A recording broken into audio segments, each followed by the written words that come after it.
Welcome back to Dhanya's blogs in Kannada. ಎಲ್ಲರೂ ಹೇಗಿದ್ದೀರಾ? I hope ಎಲ್ಲರೂ ಚೆನ್ನಾಗಿದ್ದೀರಾ ಅಂದ್ಕೊಳ್ತೀನಿ. ನಾನು ಕೂಡ ಚೆನ್ನಾಗಿದ್ದೀನಿ. ಇವತ್ತು ಒಂದು ಇಂಟ್ರೆಸ್ಟಿಂಗ್ ಟಾಪಿಕ್ ಒಂದಿಗೆ ನಾನು ನಿಮ್ಮ ಮುಂದೆ ಇದ್ದೀನಿ. ಸರ್ವೇ ಸಾಮಾನ್ಯವಾಗಿ ಕಾಣಿಸ್ಕೊಳ್ಳುವಂತಹ ಅನಾರೋಗ್ಯ ಸಮಸ್ಯೆಗಳ ಬಗ್ಗೆ ನಾನು ಬ್ರೀಫಾಗಿ ತಿಳಿಸ್ಕೊಡ್ತಾ ಹೋಗ್ತೀನಿ. ಹಾಗೆಯೇ ಹೇಗೆ ಆ ಸಮಸ್ಯೆಗಳನ್ನು ಸರಿಪಡಿಸ್ಕೊಳ್ಬೋದು, ಸರಿಪಡಿಸ್ಕೊಳ್ಳಿಲ್ಲ ಅಂದರೆ ಭವಿಷ್ಯದಲ್ಲಿ ಅವು ನಮಗೆ ಹೇಗೆ ತಲೆನೋವಾಗಿ ಕಾಡ್ಬೋದು ಅನ್ನೋದ್ರ ಬಗ್ಗೆ ಡೀಟೇಲ್ಡಾಗಿ ನಾನು ಈ ವಿಡಿಯೋದಲ್ಲಿ ತಿಳಿಸ್ಕೊಡ್ತಾ ಹೋಗ್ತೀನಿ. ಯಾರೆಲ್ಲ ನನ್ನ ಯೂಟ್ಯೂಬ್ ಚಾನಲ್ನ ಸಬ್ಸ್ಕ್ರೈಬ್ ಮಾಡಿಕೊಂಡು ನನಗೆ ಸಪೋರ್ಟ್ ಮಾಡ್ತಿದ್ದೀರೋ ಥ್ಯಾಂಕ್ ಯು ಸೋ ಮಚ್. ನೀವು ನನ್ನ ಮೇಲೆ ಇಟ್ಟಿರುವಂತಹ ನಂಬಿಕೆನ ನಾನು ಖಂಡಿತ ಒಳ್ಳೆ ವೀಡಿಯೋಸ್ಗಳನ್ನ ಅಪ್ಲೋಡ್ ಮಾಡೋದ್ರ ಮುಖಾಂತರ ಆ ನಂಬಿಕೆನ ನಾನು ಉಳಿಸ್ಕೊಳ್ತೀನಿ. ಹಾಗೆ ಯಾರೆಲ್ಲ ನನ್ನ ಯೂಟ್ಯೂಬ್ ಚಾನಲ್ನ ಇನ್ನೂ ಸಬ್ಸ್ಕ್ರೈಬ್ ಮಾಡ್ಕೊಂಡಿಲ್ವೋ ಪ್ಲೀಸ್ ನಮ್ಮ ಚಾನಲ್ನ ಸಬ್ಸ್ಕ್ರೈಬ್ ಮಾಡ್ಕೊಂಡು ನೋಡಿ. ಹಾಗೆ ಬೆಲ್ ಬಟನ್ ಪ್ರೆಸ್ ಮಾಡಿ ಹಾಲಲ್ಲಿಡಿ, ಆಗ ನಾನು ಅಪ್ಲೋಡ್ ಮಾಡುವಂತಹ ವಿಡಿಯೋ ಮೊದಲು ನಿಮಗೆ ಬಂದು ತಲುಪುತ್ತೆ. ಬನ್ನಿ ಹಾಗಿದ್ರೆ ವಿಡಿಯೋನ ಸ್ಟಾರ್ಟ್ ಮಾಡೋಣ. ಇವತ್ತಿನ ಮೇನ್ ಟಾಪಿಕ್ ಬಂದು ಪಿಂಪಲ್ಸ್ ಬಗ್ಗೆ. ಮಡುವೆ ಸಾಕಪ್ಪ, ಈ ಮಡುವೆಗಳ ಸಹವಾಸ, ಈ ಮಡುವೆಯಿಂದಾಗಿ ನಾನು ಎಲ್ಲರ ಜೊತೆ ಬೆರೀಲಿಕ್ಕೆ ಮುಜುಗರ, ನನ್ನನ್ನು ನಾನೇ ದ್ವೇಷ ಮಾಡ್ಕೊಳ್ಳೋ ಥರ ಆಗಿಬಿಟ್ಟಿದೆ ಈ ಮಡುವೆ ಕಾರಣದಿಂದಾಗಿ ಅಂತ ಯಾರೆಲ್ಲ ಪಿಂಪಲ್ಸ್ ಇರುವಂತಹ ನನ್ನ ಬ್ರದರ್ಸ್ ಸಿಸ್ಟರ್ಸ್ ನೀವೆಲ್ಲ ಅಂದ್ಕೊಳ್ತಿದ್ದೀರಾ.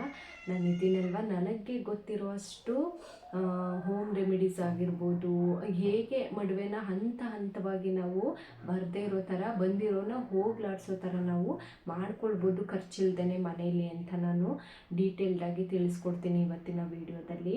ಹಾಗಾದರೆ ಮಡುವೆ ಯಾಕೆ ಬರುತ್ತೆ?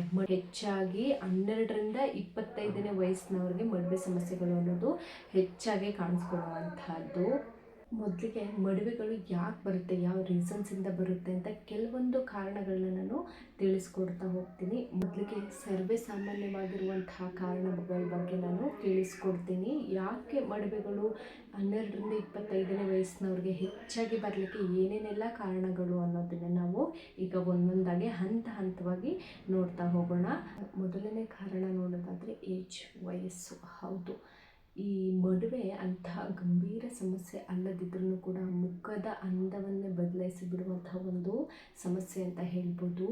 ಸಾಮಾನ್ಯವಾಗಿ ಮಡುವೆ ಯಂಗ್ಸ್ಟರ್ಸ್ಗಳಲ್ಲಿ ಒಮ್ಮೆ ಆದರೂ ಕಾಣಿಸ್ಕೊಳ್ಳುವಂತಹದ್ದು. ಮೊದಲೇ ತಿಳಿಸಿದ ಹಾಗೆ 12ರಿಂದ 25ನೇ ವಯಸ್ಸಿನ ಅಂತರದಲ್ಲಿರೋರಿಗೆ ಮಡುವೆಗಳು ಹೆಚ್ಚಾಗಿ ಕಾಣಿಸ್ಕೊಳ್ಳುವಂತಹದ್ದು. ಹಾಗಾದರೆ ನೀವು 25 ವಯಸ್ಸು ಆದಮೇಲೆ ಮಡುವೆ ಬರೋದಿಲ್ವ ಅಂತ ಕೇಳಿದ್ರೆ ಖಂಡಿತವಾಗ್ಲೂ ಬರುತ್ತೆ. ಸಮ್ ರೀಸನ್ಸಿಂದ, ಯಾವೆಲ್ಲ ಕಾರಣಗಳಿಂದ ಬರಬಹುದು ಮಡುವೆಗಳು ಅಂತ ನಾನು ಮುಂದೆ ನಿಮಗೆ ಡೀಟೇಲ್ಡಾಗಿ ತಿಳಿಸ್ಕೊಡ್ತಾ ಹೋಗ್ತೀನಿ. ಎರಡನೇ ಕಾರಣ ಬಂದು ಹಾರ್ಮೋನಲ್ ಚೇಂಜಸ್.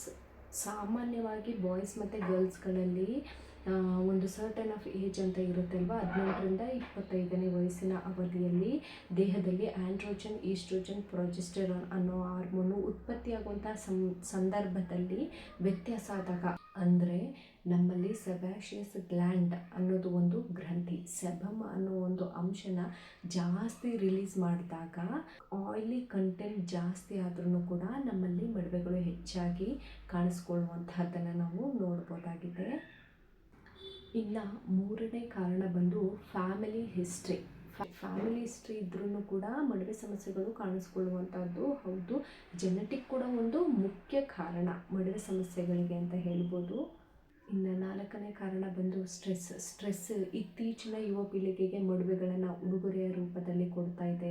ಯಾವ ವ್ಯಕ್ತಿ ತುಂಬ ಸ್ಟ್ರೆಸ್ಸಿಂದ ಜೀವನವನ್ನು ಸಾಗಿಸ್ತಾ ಇರ್ತಾನೋ ಮಡುವೆಗಳು ಅವನಿಗೆ ಮಿತ್ರನಾಗಿ ಬಿಡ್ತವೆ. ಸ್ಟ್ರೆಸ್ ಯಾರಿಗಿಲ್ಲ ಹೇಳಿ? ನಮ್ಮಂಥ ಮಿಡಲ್ ಕ್ಲಾಸ್ ಮನ್ಸುಗಳಿಗೆ ಸ್ಟ್ರೆಸ್ ಅನ್ನೋದು ಸರ್ವೇ ಸಾಮಾನ್ಯ. ಆ ಸ್ಟ್ರೆಸ್ಸನ್ನು ಅತಿಯಾಗಿ ಹೆಚ್ಚು ಮಾಡ್ಕೊಳ್ದೇ ಒಂದು ಒಳ್ಳೆ ರೀತಿಯಲ್ಲಿ ಅದನ್ನ ಮ್ಯಾನೇಜ್ ಮಾಡಿಕೊಂಡು ಜೀವನನ ಸಾಗಿಸ್ಕೊಂಡು ಹೋಗೋದು ಕೂಡ ಒಂದು ಕಲೆ. ಆ ಕಲೆನ ನಾವೇನಾದರೂ ಕರೆಕ್ಟಾಗಿ ನಮ್ಮ ಲೈಫ್ ಸ್ಟೈಲಲ್ಲಿ ನಾವು ರೂಢಿ ಮಾಡ್ಕೊಂಡ್ಬಿಟ್ವಿ ಅಂದರೆ ಕೇವಲ ಮಡುವೆ ಸಮಸ್ಯೆಗಳನ್ನಷ್ಟೇ ಅಲ್ಲ, ಇನ್ನೂ ಎಷ್ಟೋ ಸಮಸ್ಯೆಗಳಿಗೆ ನಾವು ಸೊಲ್ಯೂಷನ್ನ ಕಂಡುಕೊಂಡಂಗೆ ಆಗಿಬಿಡುತ್ತೆ. ಐದನೇ ಕಾರಣ ಬಂದು ಡಯಟ್, ಆಹಾರ ಪದ್ಧತಿ. ನೀವು ತಿನ್ನುವಂತಹ ಊಟಕ್ಕೂ ನಿಮ್ಮ ಆರೋಗ್ಯಕ್ಕೂ ನೇರ ಸಂಬಂಧ ಇದೆ ಅಂತ ಹೇಳ್ಬೋದು. ನೀವು ತಿನ್ನುವಂತಹ ಊಟ ಕೂಡ ನಿಮ್ಮ ಆರೋಗ್ಯನ ನಿರ್ಧರಿಸುತ್ತೆ. ಊಟ ಆರೋಗ್ಯದ ಕನ್ನಡಿ ಅಂತ ಹೇಳ್ಬೋದು. ಹಾಗಾದರೆ ಯಾವೆಲ್ಲ ಫುಡ್ ತಿನ್ನೋದ್ರಿಂದ ನಿಮಗೆ ಮಡುವೆ ಸಮಸ್ಯೆಗಳು ಹೆಚ್ಚಾಗಿ ಕಾಣಿಸ್ಕೊಳ್ತವೆ ಅಂತ ನೋಡೋದಾದರೆ, ಹೆಚ್ಚಾಗಿ ಡೈರಿ ಪ್ರಾಡಕ್ಟ್ಸ್ಗಳನ್ನು ತಿನ್ನೋದ್ರಿಂದ ಕೂಡ ಮಡುವೆ ಸಮಸ್ಯೆಗಳು ಹೆಚ್ಚಾಗಿ ಕಾಣಿಸ್ಕೊಳ್ಳೋದನ್ನು ನಾವು ನೋಡ್ಬೋದು. ಇನ್ನು 6ನೇ ಕಾರಣ ಬಂದು ಮೆಡಿಕೇಷನ್. ಕೆಲವೊಂದು ಇಂಜೆಕ್ಷನ್ ಮತ್ತು ಮಾತ್ರೆಗಳು ತಗೊಳ್ಳೋದ್ರಿಂದಲೂ ಕೂಡ ಮೊಡವೆಗಳು ಕಾಣಿಸ್ಕೊಳ್ಳುವಂತಹ ಚಾನ್ಸಸ್ ಇರುತ್ತೆ. ಹಾಗಾದರೆ ಯಾವೆಲ್ಲ ಇಂಜೆಕ್ಷನ್ ಮಾತ್ರೆಗಳನ್ನ ತಗೊಳ್ಳೋದ್ರಿಂದ ನಾವು ಮೊಡವೆ ಸಮಸ್ಯೆಗಳನ್ನ ಹೆಚ್ಚಾಗಿ ನೋಡ್ಬೋದು ಅಂತ ಹೇಳಿದ್ರೆ, ನೀವೆಲ್ಲ ತಗೊಳ್ಳುವಂತಹ ಮಾತ್ರೆ ಮತ್ತು ಇಂಜೆಕ್ಷನ್ನಲ್ಲಿ 90-95% ಆಲ್ಮೋಸ್ಟ್ 100% ಅಂತ ಹೇಳ್ತಿರೋ ತಪ್ಪಾಗಲ್ಲ, ಸೈಡ್ ಎಫೆಕ್ಟ್ಸ್ ಅಂತೂ ಇದ್ದೇ ಇರುತ್ತೆ. ಅವರವರ ದೇಹ ಪ್ರಕೃತಿ ಮೇಲೆ ಸೈಡ್ ಎಫೆಕ್ಟ್ಸ್ ಅನ್ನೋದು ಡಿಪೆಂಡ್ ಆಗಿರುತ್ತೆ. ಹಾಗಾದರೆ ಯಾವೆಲ್ಲ ಮೆಡಿಕೇಷನ್ ತಗೊಳ್ಳೋದ್ರಿಂದ ನಮಗೆ ಮೊಡವೆ ಸಮಸ್ಯೆಗಳು ಹೆಚ್ಚಾಗಿ ಕಾಣಿಸ್ಕೊಳ್ತವೆ ಅಂತ ತಿಳ್ಕೊಳ್ಳೋಣ. ಮೊದಲಿಗೆ ಸ್ಟೀರಾಯ್ಡ್ಸ್. ಏನಿವು ಸ್ಟೀರಾಯ್ಡ್ಸ್ ಅಂತೀರಾ? ಬನ್ನಿ ತಿಳಿಸ್ಕೊಡ್ತೀನಿ. ಈ ಸ್ಟೀರಾಯ್ಡ್ಸ್ಗಳನ್ನು ಮಾನವ ನಿರ್ಮಿತ ಹಾರ್ಮೋನ್ಗಳಂತಲೂ ಕರೀಬಹುದು. ಇವು ಕಾಮನ್ ಆಗಿ ಅಡ್ರಿನಲ್ ಗ್ಲ್ಯಾಂಡಲ್ಲಿ ಪ್ರೊಡ್ಯೂಸ್ ಆಗುವಂತಹದ್ದು. ಈ ಅಡ್ರಿನಲ್ ಗ್ಲ್ಯಾಂಡ್ ಅನ್ನೋದು ನಮ್ಮ ಕಿಡ್ನಿಯ ಮೇಲ್ಭಾಗದಲ್ಲಿ ಇರುವಂತಹದ್ದು. ಈ ಸ್ಟೀರಾಯ್ಡ್ಸನ್ನು ನಾವು ಔಷಧಗಳ ರೂಪದಲ್ಲಿ ತಗೊಳ್ಳೋದ್ರಿಂದ ತುಂಬ ಅಡ್ಡ ಪರಿಣಾಮಗಳು ಉಂಟಾಗುವಂಥದ್ದು. ಅದರಲ್ಲಿ ಮೊಡವೆ ಸಮಸ್ಯೆಗಳು ಕೂಡ ಒಂದು ಅಂತ ಹೇಳ್ಬೋದು. ಯಾವುದೇ ಥರ ಮೆಡಿಕೇಷನ್ಸ್ ಆಗಿರಬಹುದು, ಯಾವುದೇ ಥರ ಟ್ರೀಟ್ಮೆಂಟ್ ಆಗಿರ್ಬೋದು, ನೀವು ವಿತೌಟ್ ಡಾಕ್ಟರ್ ಸಜೆಷನ್ನು ಏನನ್ನು ತಗೊಳ್ತಾ ಇರೋದೇ ಒಳ್ಳೆಯದು. ಡಾಕ್ಟರ್ ಸಜೆಷನ್ ತಗೊಂಡೇನೆ ನೀವು ಔಷಧಿಗಳನ್ನು ತಗೊಳ್ಳೋದು ಉತ್ತಮ ಅಂತ ಹೇಳ್ತೀನಿ. ಇನ್ನು 7ನೇ ಕಾರಣ ನೋಡೋದಾದರೆ ಆ್ಯಂಟಿಬಯೋಟಿಕ್ಸ್. ಕೆಲವೊಂದು ಆ್ಯಂಟಿಬಯೋಟಿಕ್ಸ್ನ ನಾವು ತಗೊಳ್ಳೋದ್ರಿಂದನೂ ಕೂಡ ನಮಗೆ ಮೊಡವೆಗಳು ಬರುವಂತಹ ಚಾನ್ಸಸ್ ಇರುತ್ತೆ. ಪದೇ ಪದೇ ನಾವು ಇನ್ಫೆಕ್ಷನ್ ಆದಾಗ ಆ್ಯಂಟಿಬಯೋಟಿಕ್ಸ್ ತಗೊಳ್ಳೋದು ಅಥವಾ ಸೆಲ್ಫ್ ಡಾಕ್ಟ್ರಾಗಿ ನಾವು ಓವರ್ ಡೋಸ್ ಆ್ಯಂಟಿಬಯೋಟಿಕ್ನ ತಗೊಳ್ಳೋದ್ರ ಮುಖಾಂತರ ಕೂಡ ನಮಗೆ ಮೊಡವೆ ಸಮಸ್ಯೆಗಳು ಅನ್ನೋದು ಹೆಚ್ಚಾಗಿ ಕಾಣಿಸ್ಕೊಳ್ತಾ ಹೋಗುತ್ತೆ. ಇನ್ನು 8ನೇ ಕಾರಣ ಬಂದು ಮಾನಸಿಕ ಅನಾರೋಗ್ಯ. ನಮ್ಮ ಮೆಡಿಕಲ್ ಟರ್ಮಲ್ಲಿ ಇದನ್ನು ಸೈಕಿಯಾಟ್ರಿಕ್ ಇಲ್ನೆಸ್ ಅಂತಲೂ ಕರಿತೀವಿ. ಈ ಸೈಕಿಯಾಟ್ರಿಕ್ ಇಲ್ನೆಸ್ ಸಮಸ್ಯೆ ಇರುವಂಥವರು ತೆಗೆದುಕೊಳ್ಳುವಂತಹ ಕೆಲವೊಂದು ಮಾತ್ರೆಗಳಿಂದನೂ ಕೂಡ ನಮಗೆ ಮೊಡವೆ ಸಮಸ್ಯೆಗಳು ಅನ್ನೋದು ಹೆಚ್ಚಾಗಿ ಕಾಣಿಸ್ಕೊಳ್ಳೋದನ್ನು ನಾವು ನೋಡ್ಬೋದಾಗಿದೆ. ನನಗೆ ಮಾತ್ರೆ ನೇಮ್ಗಳು ಅಷ್ಟೊಂದು ನೆನಪಿಲ್ಲ. 1-2 ಮಾತ್ರೆಗಳನ್ನ ಹೇಳ್ತೀನಿ ರೀ. ಈ ಡಿಪ್ರೆಷನ್ಗೆ ತೆಗೆದುಕೊಳ್ಳುವಂತಹ ಟ್ಯಾಬ್ಲೆಟ್, ಈ ಲೀಥಿಯಂ ಅಂತ ಹೇಳ್ತೀವಿ. ಈ ಲೀಥಿಯಂ ಟ್ಯಾಬ್ಲೆಟ್ ತಗೊಳ್ಳೋದ್ರಿಂದನೂ ಕೂಡ ಮೊಡವೆಗಳು ಬರುವಂತಹ ಚಾನ್ಸಸ್ ಇರುತ್ತೆ. ಹಾಗೆಯೇ ಈ BP ಟ್ಯಾಬ್ಲೆಟ್ಸ್ ತಗೊಳ್ಳೋದ್ರ ಮುಖಾಂತರನೂ ಕೂಡ ನಮಗೆ ಮೊಡವೆ ಸಮಸ್ಯೆಗಳು ಬರ್ಬೋದು ಅನ್ನೋದು ರಿಸರ್ಚ್ ಪ್ರಕಾರ ಪ್ರೂವ್ ಆಗಿರುವಂತಹದ್ದು. ಇನ್ನು 9ನೇ ಕಾರಣ ಬಂದು ಹೆವಿ ಸ್ವೆಟ್ಟಿಂಗ್. ಹೆವಿ ಸ್ವೆಟ್ ಆಗೋದ್ರಿಂದನೂ ಕೂಡ ಮೊಡವೆಗಳು ಬರುವಂತಹ ಚಾನ್ಸಸ್ಸು ಇರುವಂಥದ್ದು.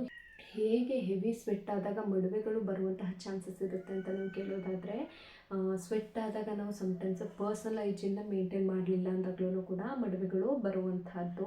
ಇನ್ನು 10ನೇದಾಗಿ ಕಾಸ್ಮೆಟಿಕ್ ಪ್ರಾಡಕ್ಟ್ಸ್ ಬಳಸೋದ್ರಿಂದನೂ ಕೂಡ ನಿಮಗೆ ಮೊಡವೆಗಳು ಕಾಣಿಸ್ಕೊಳ್ಳುವಂತಹದ್ದು. ಹೇಗೆ ಅಂದರೆ, ಈಗ ಸಾಮಾನ್ಯವಾಗಿ ಮೊಡವೆ ಸಮಸ್ಯೆ ಯಾರಿಗಿರುತ್ತೋ ಅವರು ವಿತೌಟ್ ಡಾಕ್ಟರ್ ಪ್ರಿಸ್ಕ್ರೈಬ್ ಇಲ್ಲದೆ ಇರುವಂತಹ ಕ್ರೀಮ್ಸ್ಗಳು, ಲೋಷನ್ಸ್ಗಳನ್ನ ನೀವು ಅಪ್ಲೈ ಮಾಡಿದಾಗ್ಲೂ ಕೂಡ ಮೊಡವೆಗಳು ಹೆಚ್ಚಾಗಿ ಕಾಣಿಸ್ಕೊಳ್ಳುವಂಥದ್ದನ್ನ ನಾವು ನೋಡ್ಬೋದಾಗಿದೆ. ಇನ್ನು 11ನೇ ಕಾರಣ ಬಂದು ಟಚಿಂಗ್.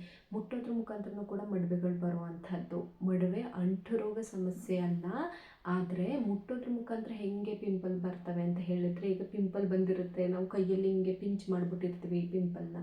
ಅದೇ ಕೈಯಲ್ಲಿ ನಾವು ಬೇರೆ ಜಾಗನ ಮುಟ್ಕೊಂಡಾಗ ಫೇಸಲ್ಲಿ ಅಥವಾ ಯಾರನ್ನಾದ್ರೂ ಮುಟ್ಟಿದಾಗ ಅವ್ರಿಗೂ ಕೂಡ ಅವ್ರ ಸ್ಕಿನ್ ಟೈಪ್ ಏನಾದರೂ ಸೆನ್ಸಿಟಿವ್ ಇತ್ತು ಅಂತ ಹೇಳಿದ್ರೆ ಅವ್ರಿಗೂ ಕೂಡ ಮೊಡವೆ ಸಮಸ್ಯೆಗಳು ಅನ್ನೋದು ಕಾಣಿಸ್ಕೊಳ್ಳುವಂಥದ್ದನ್ನು ನಾವು ನೋಡ್ಬೋದಾಗಿದೆ ಇಲ್ಲಿ. ಇನ್ನು 12ನೇ ಕಾರಣ ಬಂದು ಒಡೆದು ಹಾಕ್ಬಿಡೋದು ಪಿಂಪಲ್ನ, ಪಿಂಚ್ ಮಾಡಿಬಿಡೋದು. ಹಿಂಗೆ ಪಿಂಪಲ್ ಬಂದ ತಕ್ಷಣ ನಾವು ಏನು ಮಾಡ್ತೀವಿ, ನಾಳೆ ಫಂಕ್ಷನ್ ಇದೆ, ನಾಳೆ ಮದುವೆ ಇದೆ, ಫಸ್ಟ್ ಫೇಸ್ ಎಲ್ಲ ಕ್ಲಿಯರ್ ಆಗಿಬಿಡ್ಬೇಕು ಅಂತ ಹಿಡ್ಕೊಂಡು ಅಮ್ಕಿ ಅದನ್ನ ಹಿಂಗೆಲ್ಲ ಮಾಡಿ ತೆಗೆದಾಕ್ಬಿಟ್ಟಿರ್ತೀವಿ.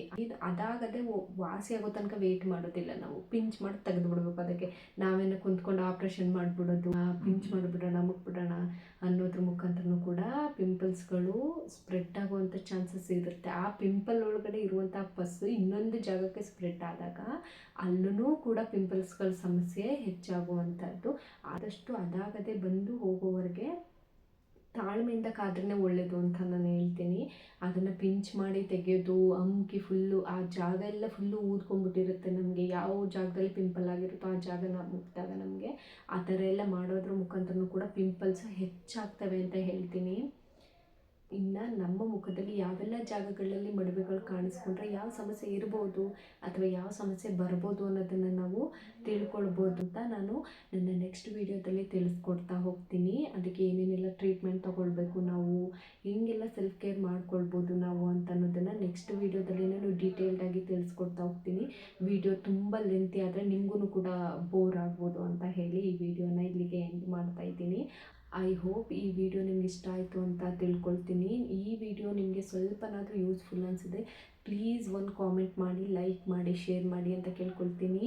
ವ್ಯೂಸ್ ತುಂಬಾ ಜಾಸ್ತಿ ಬರುತ್ತೆ, ಕಾಮೆಂಟ್ಸು ಕೂಡ ಹಾಕಿರಲ್ಲ ಮತ್ತು ಒಂದು ಲೈಕ್ ಕೂಡ ಬಂದಿರಲ್ಲ. ನೀವು ಒಂದು ಲೈಕ್ ಮತ್ತು ಸಬ್ಸ್ಕ್ರೈಬ್ ಮಾಡೋದ್ರಿಂದ ನಮಗೂ ಕೂಡ ಮೋಟಿವೇಶನ್ ಆದಂಗೆ ಆಗುತ್ತೆ ಅಲ್ವಾ.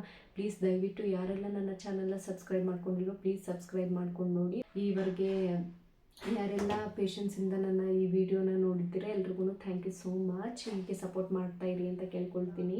ನಗ್ತಾ ಇರಿ, ನಗಿಸ್ತಾ ಇರಿ, ಆರೋಗ್ಯವಾಗಿರಿ ಅಂತ ಹೇಳ್ತಾ ನಾನು ಸಿಗ್ತೀನಿ ಇನ್ನೊಂದು ಇನ್ಫಾರ್ಮೇಟಿವ್ ವಿಡಿಯೋದಲ್ಲಿ. ಅಲ್ಲಿವರೆಗೂ ಟೇಕ್ ಕೇರ್, ಬಾಯ್.